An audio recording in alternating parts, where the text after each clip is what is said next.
سینوها د فرعون د ځانګړي طبیب یادښتونه له میلاد څخه 1450 کاله وړاندې.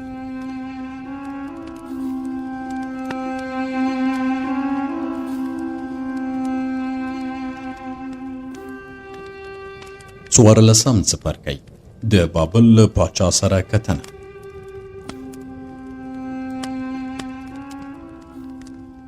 کله چې په میتانی کې وم تر بابل پورې مشهور شوم او زما د شهرت اوازې د بابل تر پاچا ورسېدې.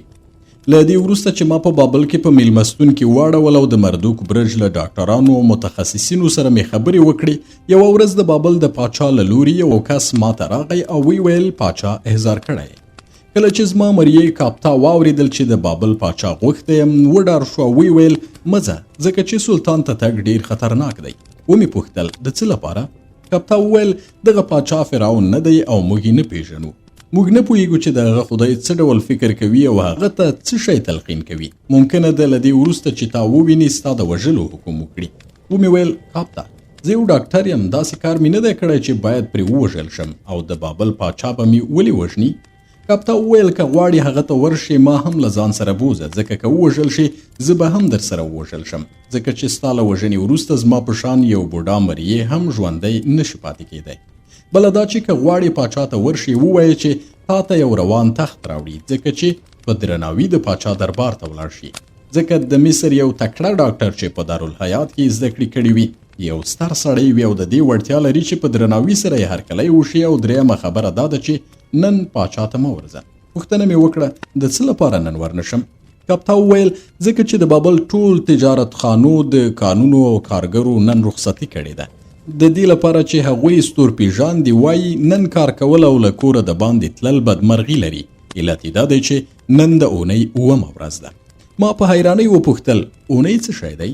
موري وویل کله چې ته د مردوک برج ته ولاړې چې له ډاکټرانو سره خبرې وکړې، د میلمستون له کارکوونکو سره د خبرو په ترڅ کې پوه شوم چې دلته یې یوه میاشت پر 4 برخو ویشلې او هره برخه یوه اونۍ بولي. اونۍ 7 ورځې وي چې 6 ورځې کار کوي او 9مه ورځ له کارونو رخصت اخلي، ځکه ستورپیژاندي چې له ستورو او خدایانو سره ارتباط لري د خدایانو له قوله وایي چې پر 9مه ورځ کار کول بد شګوم لري او شومه ورځ ده. باید پر دغې ورځې څوک له کوره ونه وځي، بازار ته ولاړ نشي او باید د هغوی په کورونو کې دوستان او خپلوان هم ونه لیدل شي. ما له لږ فکر کولو وروسته کاپتا ته وویل سمه خبره کوي، له دې کبله چې دلته پر 9مه ورځ کار کول او له کوره وتل خطرناک ګڼي، نو موږ هم که بهرنیان هم یو خو باید د دغې سیمې د دودونو پیروي وکړو، ځکه چې حتی د بابل خدایان هم د یو علت او مصلحت له مخې دغه ورځ د کار کولو لپاره تواني بولي. او که موږ پر دغې ورځ پاچا ته ورشو له بد شګوم سره به مخامخ شو. وروسته مې د پاچا استازي ته وویل زه تعجب کوم چې ته ولې ما پر دغې 9مه ورځ د سلطان دربار ته احضاروې، په داسې حال کې چې پوهیږې نن د کار کولو ورځ نه ده.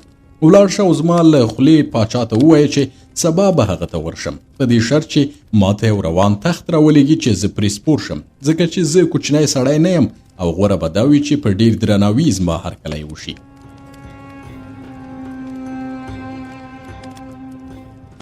هغه سړی ولاړ او پر بله ورځ راغی. موږ ولیدل چې یو کوچنی روان تخت یې له هغو تختونو څخه راوړی و چې سوداګر دربار ته د خپلو شیانو د وړاندې کولو لپاره پرې سپریږي او پاچا ته ورځي. کاپتا چې کله ولیدل نو وی ویل زه د مردوک له خدایه غواړم چې په خپلې متروکې سره چې له غټو لړمانو جوړه شوې ده تاسې ته سزا درکړي. تاسې څنګه پوه نه شوئ چې زما بادار داسې سړی نه دی چې په دغه روان تخت سپور شي؟ ډېر ژر یې بیرته یوسئ چې ومونه وینم. هغو موریانو چې روان تخت یې راوړی و کله چې دغه خبره واورېده حیران شول. یو شمېر کسان د میلمستون په مخ کې راټول شول او په خندا یې کاپتا ته وویل موږ غواړو ستاسې بادار وګورو او پوه شو چې ولې دغه روان تخت د هغه لپاره وړوکی دی. کاپتا د میلمستون له خاوند یو روان تخت چې 50 موریانو لېږده د پاچا ماڼۍ ته زما د تګ لپاره کرایه کړه او زه له میلمستونه راکوز شوم. کله چې خلکو زه په مصري جامو کې او د سرو سپینو له امیلونو سره ولیدم غلي شول او نور یې ملنډې ونه وهلې، ځکه چې پوه شول دا داسې یو بهرنی د بابل د پاچا ماڼۍ ته ورځي چې په خپل هیواد کې هم دروند او ډېر اهمیت لري. د میلمستون یو مریی د روان تخت تر شا زما د طبابت وسایل په یو مخصوص صندوق کې لیږدول او زما مریی د روان تخت مخې ته پر یو خره سپور روان و. موږ په دغو تشریفاتو د پاچا ماڼۍ ته ورسېدو او د ښار یو شمېر اوسېدونکي تر ماڼۍ پورې په موږ پسې را روان ول. هلته زه له تخته کوز شوم. د ماڼۍ مخې ته یو شمېر سپاهیانو خپلې زغرې په داسې ډول سره یو ځای کړې وې چې دیوال یې ترې جوړ کړی و. کله چې زه ولیدم خپلې زغرې یې لرې کړې. موږ ته یې لاره راکړه. زه د هغوی په منځ کې تیر شوم او ماڼۍ ته ننوتم.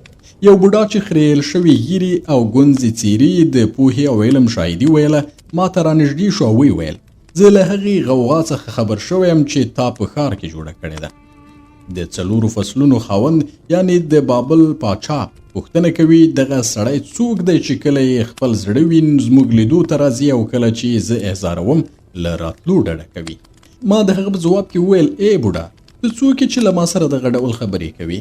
هغه وویل د 4 فصلونو د خاوند ځانګړی ډاکټر یم او په بابل کې د ښه نوم او درناوي خاوند یم. خو ته څوک یې چې د سرو سپینو د ترلاسه کولو لپاره د غوغا جوړه کړې او کله چې د 4 فصلونو خاوند احضار کړې رانغلې؟ زه دې لا سم نه پیژنم خو په دې پوه شه چې که د بابل پاچا سره او سپین درکړل باید نیمایي ماته راکړې. ګنې زه به دې پرې نږدم چې دلته طبابت وکړې. ما ورته ویل ای بوډا زه هیڅکله د سرو سپینو په اړه له هغو کسانو سره چې پوښتنې کوي او د فلز غوښتونکي وي خبرې نه کوم.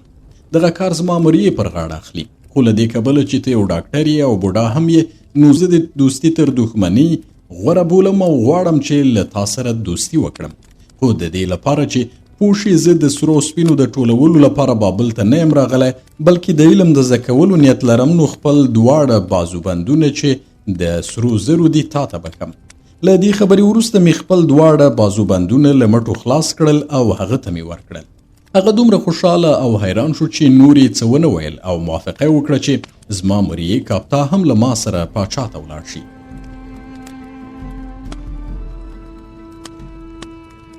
د بابل پاچا بورابوریاش نومیده. کله چې زه هلته ورغلم تصور مې کاوه چې ماشوم دی ځکه چې ما ته ویل شوي ول کله چې هغه پاچا شو نو ږیره نه وه او مصنوعي ږیره یې کېښودله.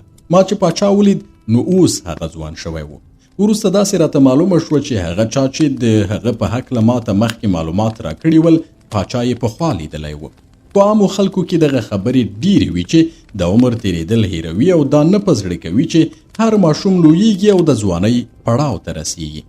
د بورابوریاش په څنګ کې یو کوچنی زمری زما په لیدو سره وغورید. بوډا چې ویلې د پاچا ډاکټر دی د ننوتو په وخت کې سجده وکړه او زما مریې هم د هغه تقلید وکړ خو یو ځل بیا زمری وغورید. زما مریې داسې وډار شو چې له ځایه پاڅېده او چغې یې کړې. پاچا چې ورته وکتل ویې خندل. کاپتا وویل دغه قهرجن ځناور له دغه ځایه بوځئ ځکه چې ما په ټول عمر کې د هغه په شان وحشي ځناور نه دی لیدلی.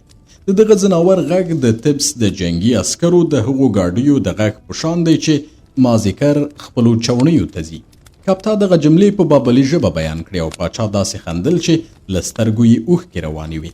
بیا یې په یاد شول چې زه یې د خپلې ناروغۍ د معالجې لپاره احضار کړی یم او په مخ کې لاس کېښود. زګیروی یې وکړ. ما ولیدل چې په مخ کې پړسوب لیدل کېږي او د مخ د پړسوب له امله یې یوه سترګه نه ښکاري.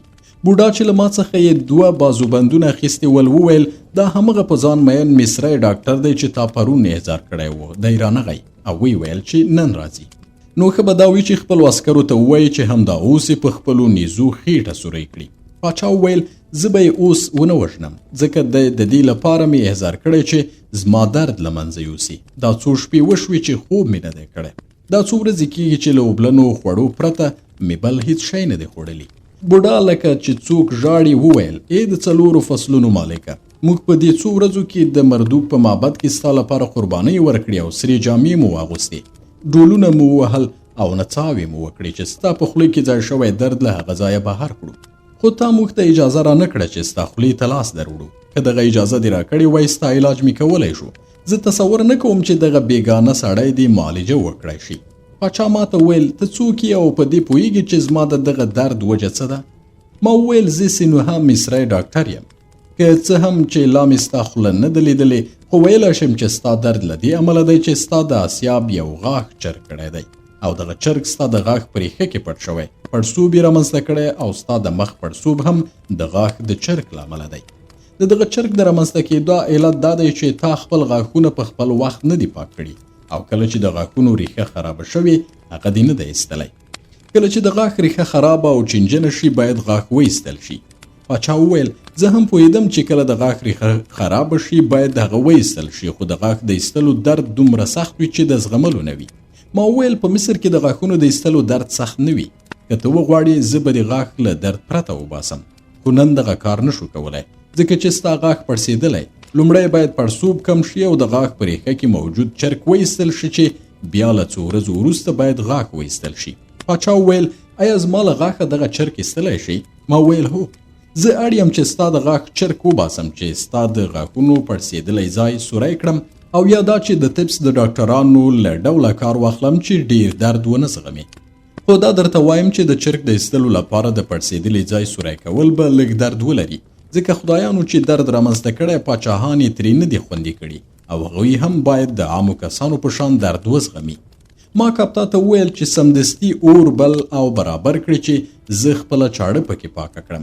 کله چې هغه اور چمتو کاوه ما د بابل پر پاچا لږ شراب او تریاک وخوړل. کله چې هغه شراب وڅښل او لږ وخت پرې تیر شو نو ویل خیال کوم چې تا ته نوره اړتیا نه لرم ځکه چې درد مې ښه شو. ما ورته ویل د درد دغه تسکین موقتي دی، لږه شیبه وروسته به درد بیا سخت شي. هغه ویل ممکنه ده بیا هم دغه درمل راکړي چې درد مې له منځه ولاړ شي. ما ویل هغه درمل چې زه په شرابو کې اچوم او تا ته یې درکوم یوازې یو ځل له تاوان پرته د استفادې وړ وي. که دویم او دریم ځل وخوړل شي نو سړی پرې روږدی کېږي او بیا به له دې پرته چې درد دې آرام کړي ته د ژوندي پاتې کېدو لپاره دغو درملو ته اړتیا ولري. نو اوس اجازه راکړه چې ستا درد کم شوی دی، زه ستا د غاښ د بیخ دانه سوری کړم او چرک ترې وباسم. د بابل پاچا له دې وړوکي جراحي عملیاتو سره موافقه وکړه.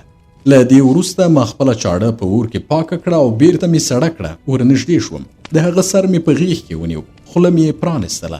له دې سره سره چې د اپیمو د خوړلو له امله یې درد کم شوی و، خو کله چې مې د هغه د خولې دانه سوری کړه چغې یې ووهلې.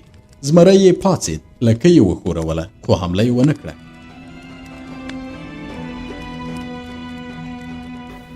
له هغه وروسته د بابل پاچا زګیروی ونه کړ ځکه چې درد یې له منځه تللی و او د هغه له خولې د چرک او زوی راوتو نه پرېښود چې خبرې وکړي. کله چې ما د خولې زوی او چرک ور وایستل نو ویل ای مصري ډاکټره ته ډیر ګرانبیه سړی یې ځکه چې زه اوس درد نه احساسوم. بوډا ډاکټر چې هلته ولاړ وویل که ما ته د اجازه راکوله چې د خولې دانه دې سوری کړم د همدغه مصري په شان مې ستا د خولې چرک او زوی راایستلې او درد به دې کم شوی و. ما ویل دغه سړی سمه خبره کوي، که پاچا پرې ایښی وای چې د خولې دانه یې سوری کړي همدا نتیجه به یې اخیستې وای.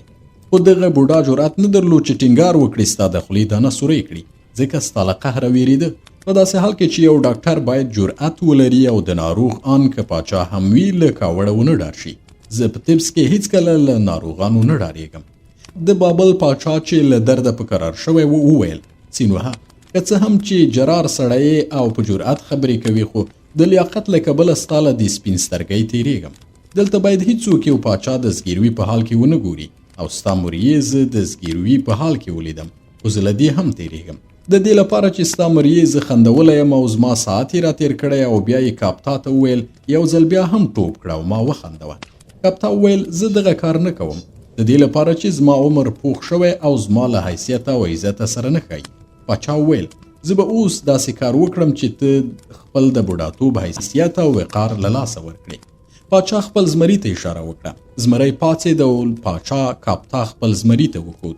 ځناور خپل غټ سر د کاپتا پر لور کړ او بیا ورو ورو د هغه پر لور روان شو. زمری چې هر څومره کاپتا ته ورنږدې کېده زما مریې هومره په شا روان و تر هغه چې یوې ستنې ته ورسېد. په دې وخت کې زمري خوله خلاصه کړه او وغورېد. کاپتا له ډاره ستنه کلکه ونیوله او د یوې بیزو په شان چې په مصر کې ونو ته پورته کېږي ستنې ته وخوت. پاچا داسې خندل چې ښي لوري کیڼ او مخکې او شاته به کړوب شو او کله چې له خندا موړ شو ویل چې وږی یم خواړه راته راوړئ.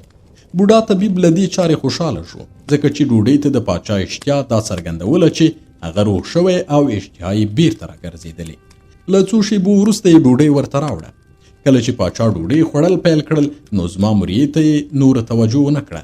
زمری هم د ستنې له بیخه پاڅېد او پاچا ته ورغی. له دې سره زما مریې هم له ستنې راکوز شو او په غول یې پښه کېښوده. ما پاچا ته وویل اوس ستا د غاښ درد قرار شوی دی خو له دې کبله چې غاښ دې خراب شوی بیا به د غاښ درد پیدا کړي نو باید ویې باسي.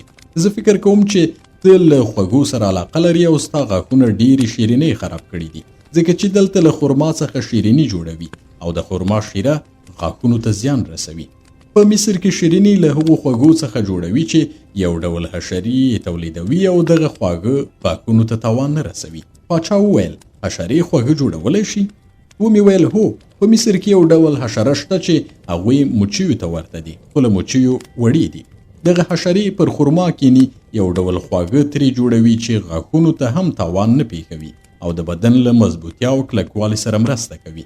پاچا ویل ته زموږ له خوشباورۍ استفاده کوي او دروغ وایي، مچۍ خواږه نشي تولیدولی. ومې ویل یو رښتینی سړی له سختو حالاتو سره مخامخېږي، ځکه چې که رښتیا ووایي نو پرې اعتماد نه کوي. همغه ډول چې ته باور نه کوي په مصر کې مچۍ خواږه جوړوي، که زه هم مصریانو ته ووایم چې په بابل کې داسې مرغه شته چې الوت نه کوي خو له انسان سره ژوند کوي او هره ورځ د تمسا د هګۍ په شان هګۍ اچوي، زما پر دې خبرې به هیڅوک هم باور ونه کړي. که زه وکړی شم دغه هګۍ به مصر ته یوسم چې خلک یې وګوري او زما خبره ومني چې زه دروغ نه وایم. پاچا وویل اوس راشه له ما سره ډوډۍ وخوره. ما ورته وویل په یوه شرط له تا سره ډوډۍ خورم، هغه دا چې امر وکړې د میلمستون هغو موریانو ته هم ډوډۍ ورکړي چې زه یې په روان تخت کې دلته راوستی یم، ځکه چې هغوی هم وږي دي. پاچا امر وکړ چې موریانو ته هم ډوډۍ ورکړي او پر هغوی زما د خرما شراب وڅښي، ځکه چې په بابل کې شراب له خرما جوړیږي.